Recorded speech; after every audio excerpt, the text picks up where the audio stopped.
China is old, really old, older than me. But how did China begin? Who put the chai in nut? The story starts around 5,000 years ago during the first period of China, known as the Three Sovereigns and Five Emperors, a semi-mythological period that lasted from 2900 BC to 2200 BC. Now, this is according to sources from 2,000 years ago about something that supposedly happened 2,000 years before that, so it can only be 100% accurate. First of the three sovereigns is Fu Shi, a god emperor with a snake's body, who lived with a fellow snake-bodied woman called Niu Wa, who was, according to some sources, either his sister, or sometimes his wife, or sometimes both. Fu Shi, he was a pretty sagely guy, fancied himself as an inventor, and invented some pretty nifty stuff. He was credited with inventing hunting, fishing, the fishing net, cooking, animal domestication, music, writing, numbers, fire starting, and marriage. And maybe he made the entire Earth and life and humans? It's up in the air. I did try to reach out to Fu Shi for clarification, but sadly received no reply. Possibly as he doesn't speak English. And we cannot discount his sister wife here. Allegedly, she created mankind out of clay. She modelled each person by hand from yellow clay, carefully forming each part, like prehistoric Warhammer, until one day she thought, this takes too long, and decided, screw it, dragged some rope through the mud, and that created the rest. The handcrafted models became the nobles, and the crappy-ass mud boys became the commoners. During her time as empress, she fought against a neighbouring tribe, and defeated their chief. The chief, so butthurt about being beaten by a woman, bashed his head in on the heavenly bamboo, which broke the sky and caused a huge flood, killing everybody in the whole damn world, except for Niuwa and her crew. She then fixed up this catastrophic plumbing issue with 5 magically coloured stones, and the flood stopped. Then, she killed a giant turtle and used its legs as support for the sky, but didn't do it right, so it got wonky, which is why the sun rises in the east.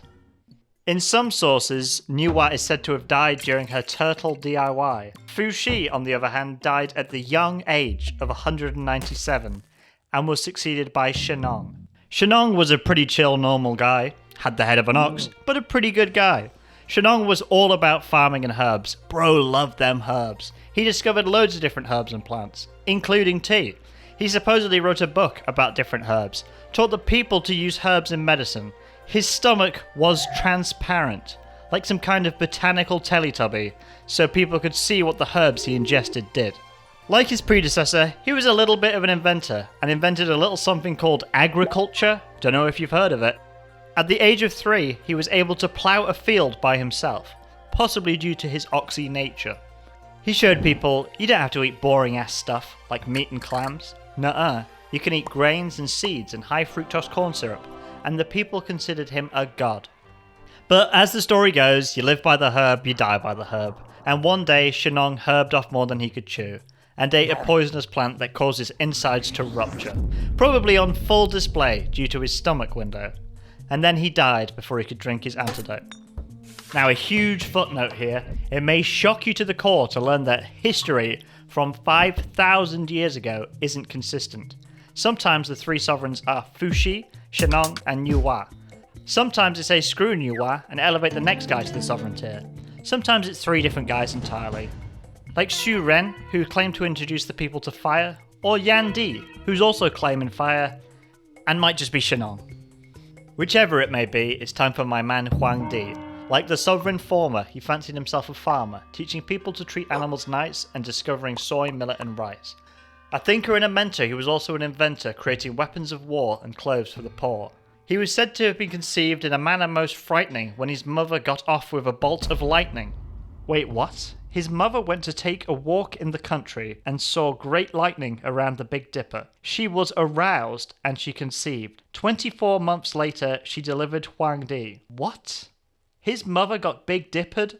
Anyway, Huang Di was much closer to an actual king or emperor than old see-through Shenong. He fought in battles, apparently besting and merging with another tribe, which is said to have kicked off that whole China thing. Also, he had to fight against the legendary bastard Qi Yu, who had taken over a bunch of tribes in the area, which pissed Huang Di off. Huang Di called upon 8 tribes to face against Qi Yu's 81 tribes. The two sides clashed for days, with Huang Di slowly taking the advantage. To counter this, Qi Yu ripped a fat vape and coated the battlefield in a thick fog. Huang Di's armies fell into complete disarray, unable to see either the enemy or have a chance to retreat. Huang Di had to do something. And he only invented the goddamn southern pointed chariot on the spot, which chased Qi Yu's bum ass out of town. Not to be so easily defeated, Qi Yu once again used his mythical Chinese vape to summon a heavy storm, but Huang Di, so done with Qi Yu's shenanigans, just asked the gods to deal with it and finished off Qi Yu for good. He ruled for 100 years and died at the young age of 111. He was succeeded by his ancestor Shuan Shu. Shuan Shu was a little bit of a religious reformer and wasn't pleased that everyone was listening to dodgy shamans. He also opposed other things he considered cringe and woke, like a matriarchal system and close kin marriages. He also closed the path between heaven and earth, which sounds like a pretty nuts thing to do, but the story goes that the road was previously open for business and people could freely travel to heaven and back. But much like the M1 to Birmingham, sometimes fearsome creatures and wrathful gods came too. Shuan Shu had enough of the divine pillaging and closed the road with the help of his 2 giant grandchildren. Shuan Shu wasn't succeeded by his own son, as you might expect, you clever one, but rather his cousin. This was the case because Shuan Shu's son wasn't, intellectually gifted, as they say, and by that he literally named his son Blockhead.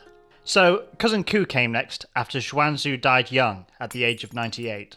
Emperor Ku, or Di Ku, was a real brainiac, being able to talk when he was a baby. What does a baby have to talk about? I'm not talking to you, you don't know anything about stuff. You don't pay taxes. It is said that he rode a dragon in the spring and summer, and a horse in the autumn and winter. Not my place to tell a fellow with a dragon what to do, but I think you've got that backwards. It's also said that he's responsible for the invention of several musical instruments, including the drum, ocarina, bell, and flute. After ordering his own orchestra, he had people perform and commanded a phoenix to dance. During one especially interesting period, an enemy general was threatening Ku with an invasion. Ku put out a bounty on the general's head, promising his daughter's hand in marriage for the victor. One individual did manage the task and brought the general's head to Ku, and was rewarded and married Ku's daughter. Little asterisk here, the successful individual was a dog. A mythical dog called Pan Hu. Now I appreciate him being a man of his word, but personally, I wouldn't allow my daughter to get that kind of doggy style. Ku kicked it at the age of 63 and was succeeded by Emperor No. 4, his son Yao. Although this is debated, like most he may have had a mythical baby daddy, the most wacky of which stated that his mother was the daughter of a god and her body was surrounded by yellow clouds. One day, whilst relaxing near a river, a dragon flew down to her and knocked her up. 14 months later, Yao pops out, which is a really heartwarming story. Emperor Yao's reign was regarded as a golden age, praised as exactly what an emperor should do. He taught the people to sow different crops according to different seasons, ruled by meritocracy and kindness rather than punishment and fear, and most importantly, invented the game of Go. Everything was great and stuff until the infamous recurring villain of Chinese history reared his ugly wet face. The Yellow River flooded. Catastrophe struck the lands. People died, whole villages were swept away, and Go games went disturbed. Yao called his special advisors and asked who was capable of stopping these terrible floods. "What about your son, Dan Shu?" one said. "No way," said Yao. "He is, quote, unscrupulous and wicked." All the advisors said, "Gun will probably do it." A guy named Gun, of course. They weren't going to shoot the river. Yao countered, "But Gun's not great. The man's an arse." The advisors countered, "Okay, but can you try though?" And he said, "Okay." But like a building project in modern day Britain, after 9 years, little progress had been made. Distraught by this, Yao called up his special advisors again. "Hey, I'm getting really old. Would you like to take the throne?" he offered. "No way," said the special advisors. "We aren't great. Unscrupulous and wicked, you might say." "Then who else?" Yao shouted quietly. I got some guy called Shun. He's unmarried and generally pretty unremarkable. His family is crap, but he's pretty diligent, I guess." "Say no more," Yao said, and put Shun through a trial. The test would involve marrying his 2 daughters to Shun.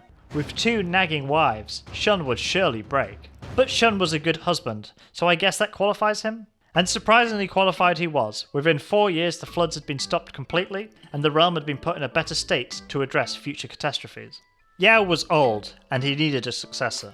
The obvious choice would have been his son, Dan Shu, but he was still unscrupulous and wicked, and therefore he chose Shun to succeed him instead. Shun had a pretty rough childhood. His father was blind, and his mother died. His father then remarried and had another son. So the logical thing to do was kill your firstborn child. The stepmother was a rude woman. She also tried to kill Shun. His half-brother grew up to be arrogant, a real piece of work. He could be described as unscrupulous and wicked. And he also tried to kill Shun. Before he was put through the signature daughter marrying test, he lived humbly as a farmer.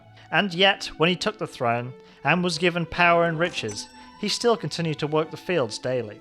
Despite his attempted murderous childhood, he still mourned and visited his father's grave, forgave his stepmother, and he elevated his brother to the rank of prince. After Shun is a long history of dynasties and shattering, invasions and floods, up until today. So the question is, did any of this really happen? Was there really a guy with a transparent stomach? Was there a mythical M1 to heaven? Did incestuous dragon-riding snake people rule the land like some kind of Chinese Game of Thrones? Yes. This is all 100% real, and if you disagree, you are unscrupulous and wicked.